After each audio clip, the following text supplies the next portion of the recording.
앞쪽입니다. 아모스 9장 11절에서부터 15절까지의 말씀 한 절씩 교독하겠습니다.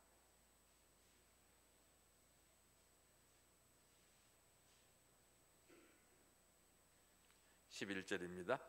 그날에 내가 다윗의 무너진 장막을 일으키고 그것들의 틈을 막으며 그 허물어진 것을 일으켰어 옛적과 같이 세우고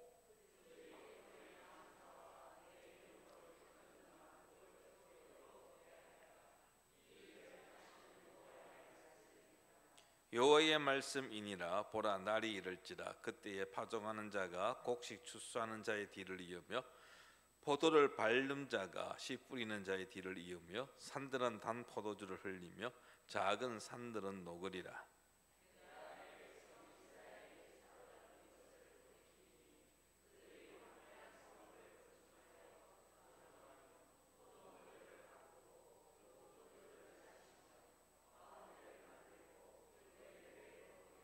같이 읽겠습니다. 내가 그들의 땅에 심으리니 그들이 내가 준 땅에서 다시 뽑히지 아니하리라. 내 하나님 여호와의 말씀이니라. 아멘. 우리는 이 아모스를 쭉 읽고 묵상하면서 좀 많이 좀 답답한 면도 있었을 것입니다. 계속해서 하나님께서 이스라엘을 향한 심판의 말씀들이 이어졌습니다. 특별히 마지막에 5가지 환상을 통하여서 하나님께서는 이제 심판의 때가 되었음을 말씀하셨고, 그리고 그 심판은 누구도 피할 수 없다라고 선포하셨습니다. 그런데 오늘 읽은 본문 말씀은 조금 논조가 다릅니다. 심판의 말씀은 없습니다. 회복의 말씀을 하고 있습니다. 오늘 이 본문이 이제 아모스의 결론이라고 할 수 있겠는데요. 하나님께서는 이스라엘의 회복을 말씀하십니다. 그렇다고 한다면 결국 하나님께서 이스라엘을 향하여 심판을 선포하신 것은 여러분 회복을 하기 위한, 회복을 전제로 한 심판이었다라는 것이죠. 하나님께서는 이스라엘을 심판하고 멸망시키기 위하여 아모스를 북이스라엘에 보내신 것이 아니라 그들을 회복시켜 주기 위하여 하나님께서 아모스를 보내셨다라는 겁니다. 우리도 말은 다 들어봐야 한다 그러잖아요. 아마 아모스의 앞부분의 설교, 이 9장 10절까지의 선을 들은 이스라엘 백성들은 정말 답답했을 것이고 했을 것인데, 이 말씀을 듣는 순간 아마 그들의 얼굴에 표정이 좀 바뀌지 않았겠는가 하는 생각을 해봅니다. 8절과 9절에서도 우리가 보았듯이 하나님의 심판 가운데서도 살아남는 자가 있다라고 했습니다. 이 사람들을 가리켜서 우리는 남은 자라는 단어를 사용합니다. 하나님은 남은 자들을 통하여서 영광된 이스라엘의 나라가 회복되어질 것임을 아주 구체적으로 말씀하고 있습니다. 먼저 하나님은 회복의 때에 대해서 말씀하십니다. 언제 회복하느냐? 11절 말씀의 시작을 보십시오. 그날에 다른 선지서에 보면은 여호와의 날이라는 표현을 쓰고 있습니다. 그날에 하나님께서 이스라엘을 회복시켜 주십니다. 그날 하나님이 정하신 날로 심판하시고 남은 자들을 정결케 하시고 하나님의 이름을 회방한 원수들을 갚고 완전한 구원을 가져오는 날, 이 땅에 하나님의 통치가 확립되어지는 그날, 바로 그때 하나님께서 회복시켜 주신다라는 것입니다. 이 날은 원수들에게 있어서 또한 죄인들에게 있어서는 두려운 심판의 날이지만 하나님의 자녀에게 있어서, 남은 자에게 있어서는 기쁨의 날이요 구원의 날입니다. 여러분, 노아의 홍수를 한번 생각해 봅시다. 여러분, 이 땅에 노아가 이제 광주에서 비가 왔잖아요. 40일 동안 비가 홍수가 했는데 믿지 아니하였던 수많은 자들은 그 물속에 물의 심판을 받을 수 없는 심판의 날이었지만, 그러나 방주 안에 있었던 노아와 그의 가족들에게는 구원의 날이었습니다. 그래서 우리는 그날을 두려워하거나 그날에 대해서 기피할 이유가 없습니다. 그런데 그날, 이 심판의 날, 회복시켜주는 날, 이 날을 우리는 알지 못한다라는 것입니다. 왜냐하면 이 회복의 때가 우리의 의지나 우리의 수고나 우리의 뜻에 따라 되어지는 것이 아니라 하나님에 의해서 결정되어지기 때문입니다. 하나님이 정하십니다. 우리가 원하는 날이 아니라 하나님이 정하신 날에 회복이 이루어지는 것입니다. 그러면 우리는 믿음과 확신을 가지고 그 날을 기다리면 되는 것입니다. 분명한 사실은 그날은 온다라는 것입니다. 다만 우리가 구체적인 날짜를 알지 못할 뿐입니다. 그렇다고 한다면 우리는 어떻게 해야 할까요? 그날을 위하여 미리 준비하고 있어야 한다는 것입니다. 마태복음 25장에 보면 슬기로운 5처녀 비유가 나옵니다. 10처녀 비유가 나오는데 슬기로운 5처녀, 어리석은 5처녀가 나와 있는데, 슬기로운 5처녀도 여러분 신랑이 들이오기에 졸았습니다. 어리석은 5처녀도 졸았습니다. 그건 차이점이 하나 있어요. 그게 뭐냐면 슬기로운 5처녀는 기름을 준비해 놓고 기다렸습니다. 졸았습니다. 그랬기 때문에 신랑이 왔을 때에 그들은 졸음을 이겨내고, 그리고 준비했던 기름을 가지고 결혼식장에, 잔치에, 혼인잔치에 들어갈 수 있었다라는 것입니다. 성도 여러분, 하나님께서 정하신 날 우리는 알지 못합니다. 그 날이 언제 올지 우리는 모릅니다. 혹 내 생애 때는 오지 않을 거야 라고 생각하는 분 계실는지는 모르겠습니다만은 아직 멀었다고 하여 여유 부리지 마시기 바랍니다. 언제 우리가 하나님 앞에 서게 될 줄 알 수 없습니다. 그러므로 우리는 지금 준비해야 합니다. 하나님의 때가 있습니다. 모든 것을 아시는 하나님의 때가 우리 인생에 있어서 가장 적절한 때에, 바로 그때가 하나님의 때입니다. 하나님의 때는 결코 늦거나 빠르지 않습니다. 그래서 갈라디아서 4장 4절에 보면 이렇게 바울이 말합니다. 때가 참에 하나님이 그 아들을 보내사 여자에게서 나게 하시고 율법 아래에 나게 하신 것은, 이제 한 달만 있으면 이제 성탄절 크리스마스잖아요. 예수님께서 이 땅에 오신 것은, 오신 날은 때가 찼기 때문입니다. 때가 되었기 때문에 하나님께서 예수님을 팔레스타인 베들레헴 구유에 태어나게 하셨다라는 것입니다. 그러므로 우리는 하나님의 때가 늦는 것에 대해서 조급해할 필요 없습니다. 왜 빨리 오지 않지? 여러분 조급해하지 마십시오. 내가 원하는데도 응답하지 않았기 때문에 하나님을 향하여 원망하거나 불평하는 일도 없어야 할 것입니다. 하나님께서는 하나님 때에 행동하십니다. 우리는 믿음을 가지고 그날을 믿고 기다려야 한다라는 것입니다. 그럼 누가 회복시켜 주느냐? 하나님께서 회복시켜 주십니다. 11절 말씀을 다시 한번 보시기 바랍니다. 11절 말씀에 보면 그날에 그날에 내가 어떻게 한다고요?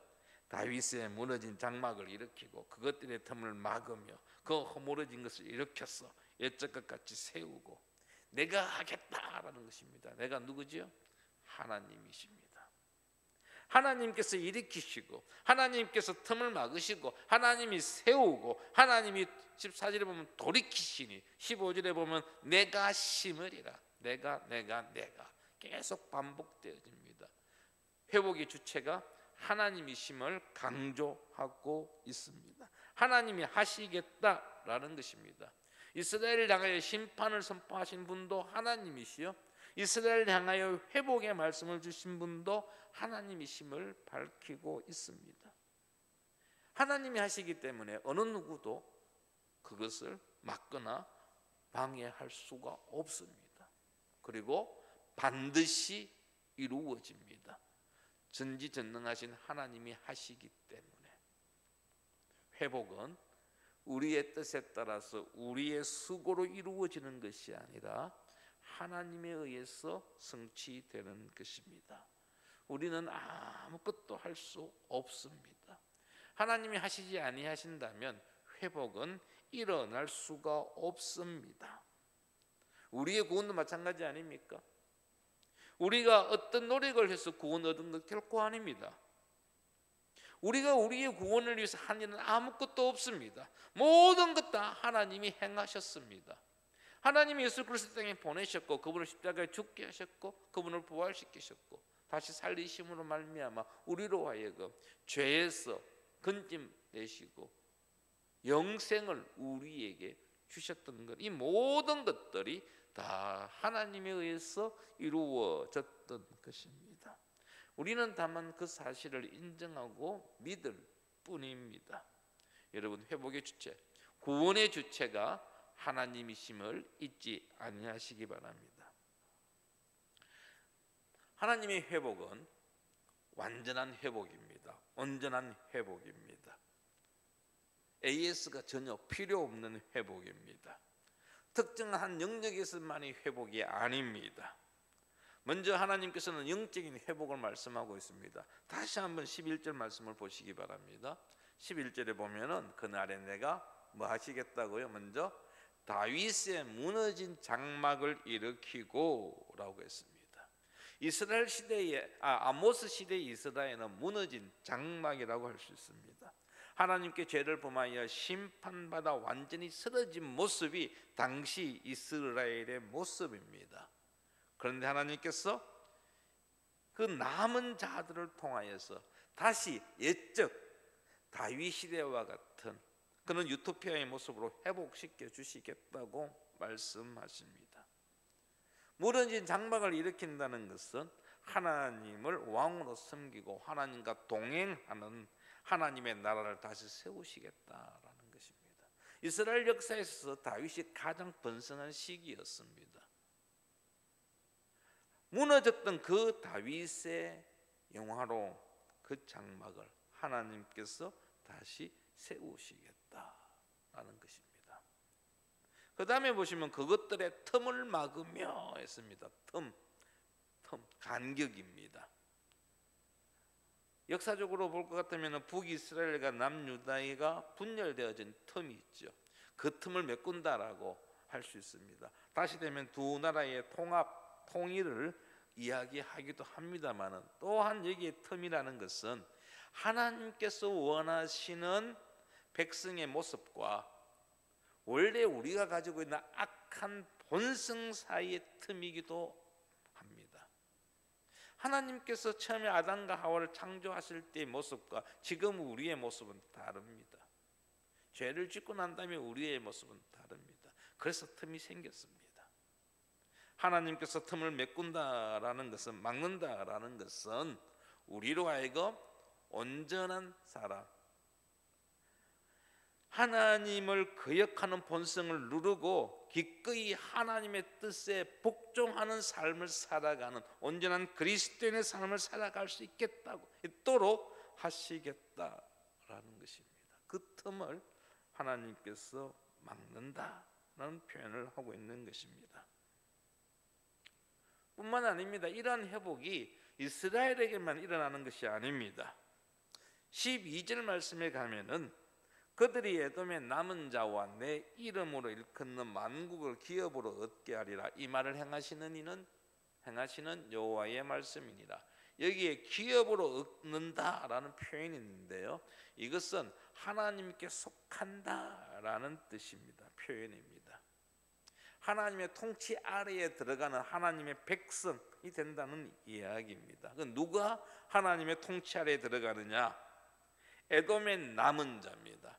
에돔은 알다시피 에서 후손에 의해서 세워진 나라였고 다윗 이스라엘에게 있어서는 적대국이었습니다. 형제 국가임에도 불구하고 아주 적대적인 상황을 보여주었던 종족이 바로 이 에돔이었습니다.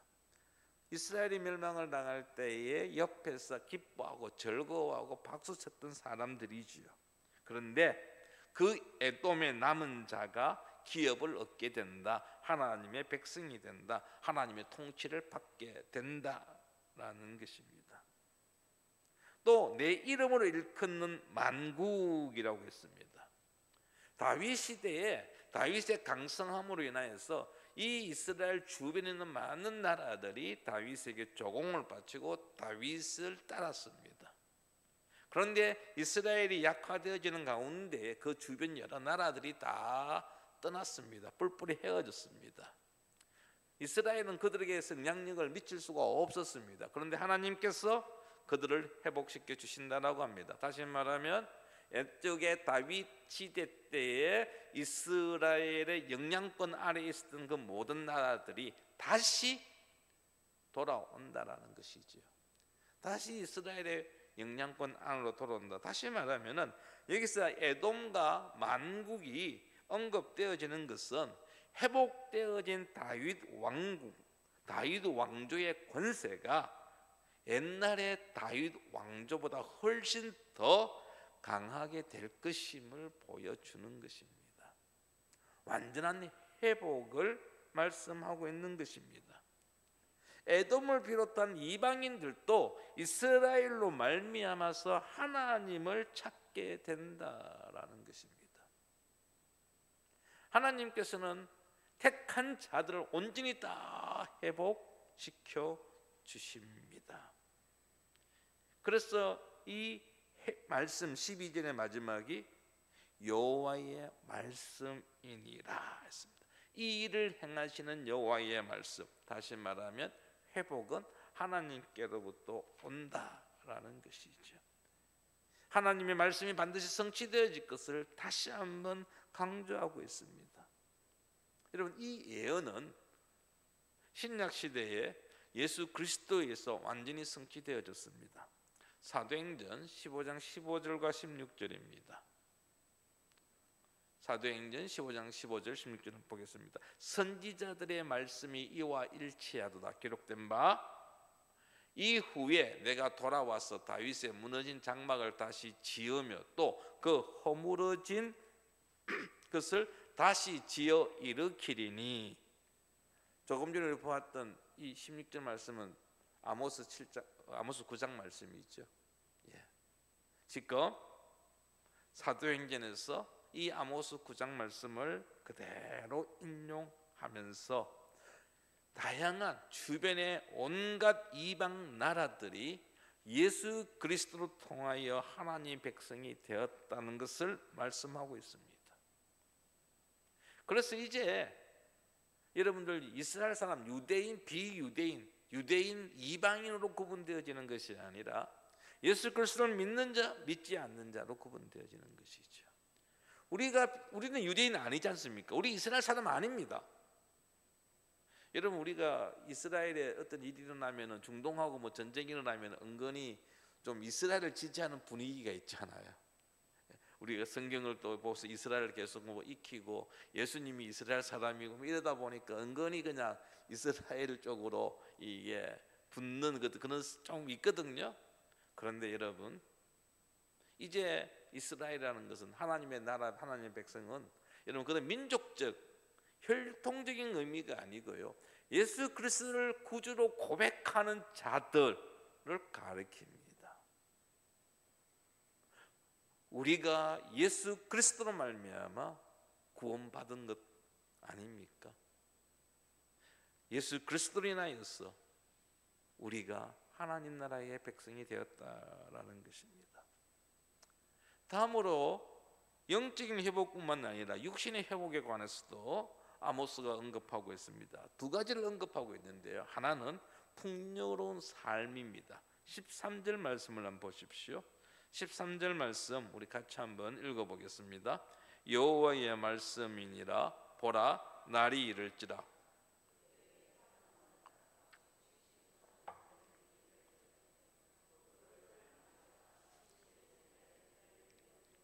산들은 단 포도주를 흘리며 작은 산들은 녹으리라. 아멘.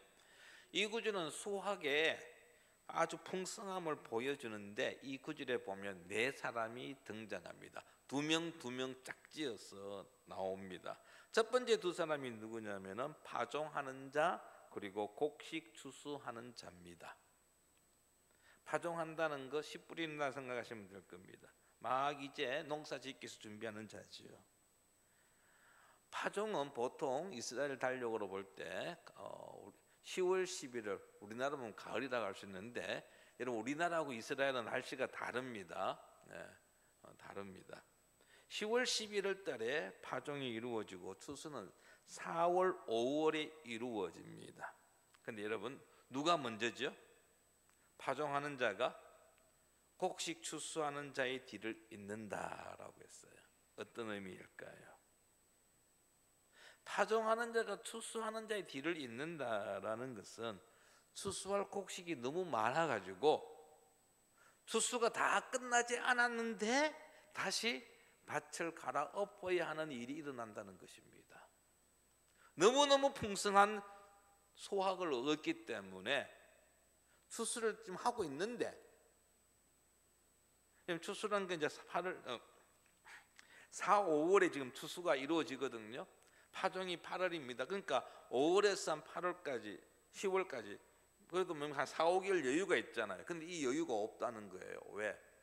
추수하는 시간이 5월을 넘어 6월, 7월, 8월까지 계속 추수하다 보니까 너무너무 많아가지고 그래서 지금 파종할 때가 됐단 말이에요.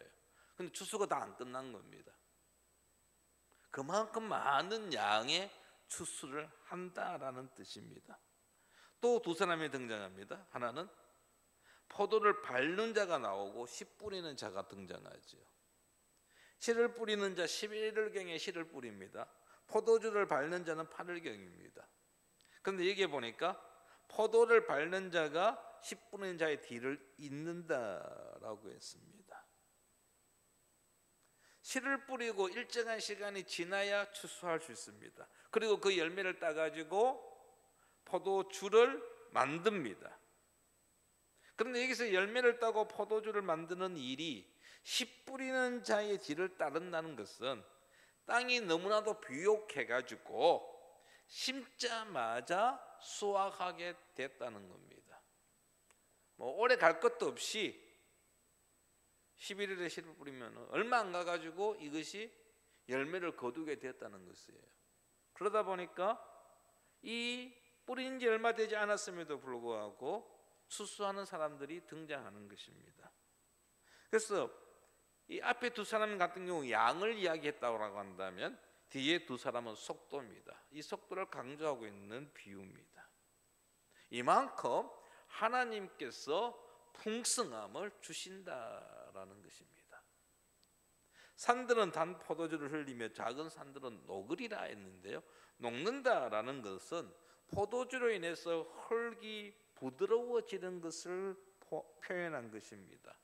산 전체에서 포도주가 흘러 넘쳐가지고 그 포도주로 인해 가지고 흙들이 여러분 아주 좋은 흙으로 바뀐다라는 것이죠. 이게 뭡니까? 거름이 돼가지고 그냥 농사짓기 좋은 땅이 된다라는 것입니다. 하나님께서는 지금 회복을 말씀하시면서 아주 풍요로운 삶이 계속해서 되어질 것을 약속하고 있는 구절입니다. 풍요로운 삶만 하나님께서 약속하신 게 아닙니다. 평화로운 삶에 대해서도 평화도 하나님 약속하십니다. 14절입니다. 14절 보면 내가 내 백성 이스라엘이 사로잡힌 것을 돌이키리니 그들이 황폐한 성읍을 건축하여 거주하며 포도원들을 가꾸고 그 포도주를 마시며 과원들을 만들고 그 열매를 먹으리라. 강대국에 의해서 하나님의 심판에 의해서 황폐화되고 폐허가 되었던 그 땅에 하나님께서 포로로 끌려갔던 이스라엘 백성들을 다시 돌아오게 해서 그 황폐한 성읍에 다시 건축하는, 집을 짓고 성을 세우는 일을 하게 하시겠다라는 것입니다. 뿐만 아니라 밭을 가꾸고 포도원을 가꾸고 그리고 포도를 심고 거기에서 나는 열매를 먹고 마시고 즐길 수 있도록 하시겠다라는 겁니다. 여러분, 자기들이 가꾼 것, 자기들이 수고하여 땀 흘렸던 것을 추수해서 먹을 수 있다는 것은 평화를 이야기합니다. 외부의 적들의 공격이 없어야지만이 가능한 이야기 아닙니까? 만약에 내가 아무리 수고하고 노력했다 할지라도 외부의 적들이 와서, 대적들이 와서 그거 빼앗아 가면은 누릴 수가 없습니다. 그런데 하나님께서 말씀하십니다. 그 포도주를 마시며 그 열매를 먹으리라. 아주 평화로운, 다시 말하면 하나님께서 이스라엘이 그 땅에 정착하게 될 것이고 그 정착된 이스라엘 백성들을 먹는 문제 해결해 주시고 안전을 약속해 주시겠다라는 것입니다.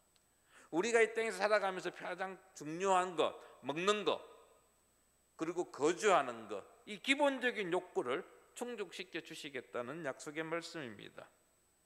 먹고 마시는 것 갖고 염려하지 말라는 것이죠. 하나님께서 책임져 주신다는 말씀입니다. 뿐만 아니라 하나님께서는 이러한 회복이, 완전한 회복이 한순간으로만 끝나는 게 아니고 영원토록 이어질 것을 말씀하고 있습니다. 바로 15절입니다. 내가 그들의 땅에 심으리니 그들이 내가 준 땅에서 다시 뽑히지 아니하리라.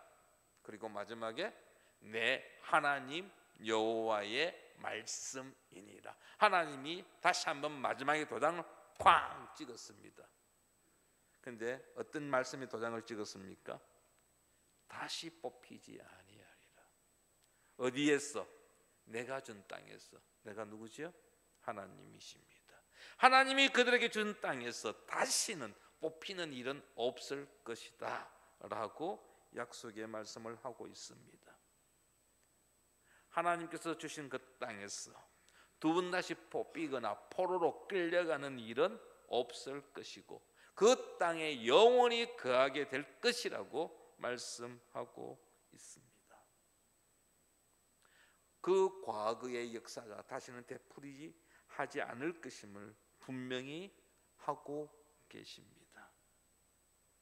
따라서 회복된 이스라엘은 하나님께서 주신 땅에서 영원토록 거주하게 되는 것입니다. 내가 준 땅에서, 하나님의 선물이죠. 성도 여러분, 우리의 삶의 회복도 오늘날 주어집니다. 우리를 힘들게 하는 문제들이 있습니다. 어려움들이 있습니다. 그 어떤 문제도 우리는 예수 그리스도 안에서 해결될 것입니다. 진심으로 여러분 온전히 주님 앞에서 우리와의 하나님과의 관계가 회복되어지기를 원하십니까? 그렇다고 한다면 우리는 예수 그리스도를 믿는 우리는 하나님 앞으로 돌아가는 것, 하나님을 찾는 것 외에는 다른 방법이 없습니다. 하나님의 뜻이 무엇인지 분별하기를 힘쓰고 그 하나님의 말씀을 듣고 순종하는 것만이 우리가 온전히 회복하는 유일한 길입니다.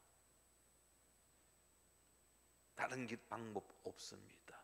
하나님의 말씀 앞에서 우리의 삶을 돌아보며 내가 무엇을 잘못했는지, 지금 내가 어느 길로 제대로 가고 있지는 않는지, 내가 지금 무엇을 어떻게 바로 잡아야 할지 점검하고 확인할 때에 회복은 이루어집니다.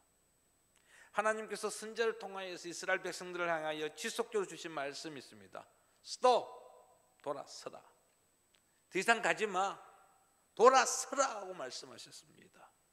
오늘날 하나님께서 오늘날 우리에게도 말씀하십니다. 지금 네가 가고 있는 게 잘못된 길이야. 더 이상 가지 마. 돌아서라.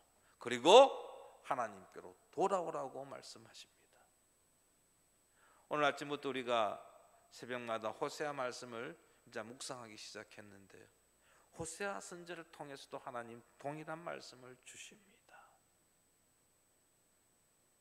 지금까지 내려갔던 하나님의 뜻과 상관없이 우리 마음대로 행하였던, 제멋대로 행하였던 우리의 삶 스톱, 정지하고 하나님이 가르치는 방향으로, 하나님이 기뻐하시는 방향으로 우리의 삶을 방향을 돌리는 것, 그것만이 우리가 온전한 회복을 누릴 수 있는 방법입니다. 우리의 운명을 바꾸어 놓으시는 분은 오직 하나님뿐이십니다. 하나님께서 우리를 부르심으로 우리의 운명이 바뀌었습니다. 믿음은 장차 미래에 일어날 어떤 사건을 현재화한 것이라고 하였는데, 믿음을 가지고 하나님께로 돌아가야 합니다. 모든 것 다 내려놓고 하나님만을 바라보는 우리 성도들 되기를 바랍니다. 아모스는 하나님의 심판으로 시작하여 하나님의 복으로 이 예언서를 마치고 있습니다. 참 하나님께서는 아모스를 통하여 이스라엘 백성들에게 길게 심판을 말씀하셨습니다. 그런데 심판 그 자체가 아니라 회복을 겨냥한 것임을 분명히 하고 계십니다. 우리를 일으키시고 세우시는 분은 하나님이십니다. 절망 가운데 있는 우리에게 하나님은 보라, 날이 이를지라고 우리에게 희망의 메시지를 지금도 오늘도 주고 계십니다. 성도 여러분, 회복을 소망하시기 바랍니다. 그리고 하나님께서 우리에게 주시고자 하는 그 회복을 좀 풍성히 누리는 우리 모든 성도들 되기를 축원합니다. 이 시간 함께 말씀을 생각하며 기도하고자 합니다. 하나님께서 우리에게 놀라운 복을 주시겠다고 말씀하시는데